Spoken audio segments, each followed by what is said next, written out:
চট্টগ্রাম 11 আসনের সাবেক সংসদ সদস্য এমপি এবং মহানগর আওয়ামী লীগের সদস্য এমপি লতিফ কারাগারত বাথরুমত ফরিয়েরে আহত হয়ে চট্টগ্রাম মেডিকেল কলেজ হাসপাতালত ভর্তি হই।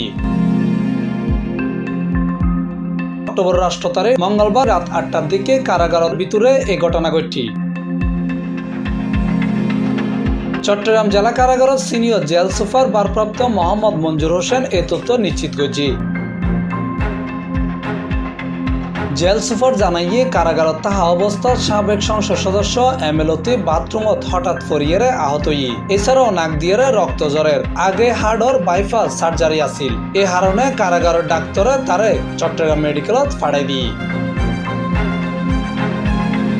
এই সময় তিনি আরো হয় কারাগারের ভিতর কেউ সাবেক এমপিরে হামলা নগরে হামলা হইয়ে ঘটনা হইয়ান গুজব এই ধরনের হন ঘটনা নঘটে। গত 17 আগস্ট নগরীর বাইজিদ বুস্তামি মাজার গেট এলাহাতুন চট্টগ্রাম নগরের বন্দর পতেঙ্গা আসনের সাবেক সংসদ সদস্য এমপি লতিফরে গ্রেপ্তার করে পুলিশ। পরে তারে ডবল মোরিং থানাত একখান মামলার গ্রেপ্তার দেখাইয়ে কারাগারত পাঠানো হয়। Desk news C+ Chittagong.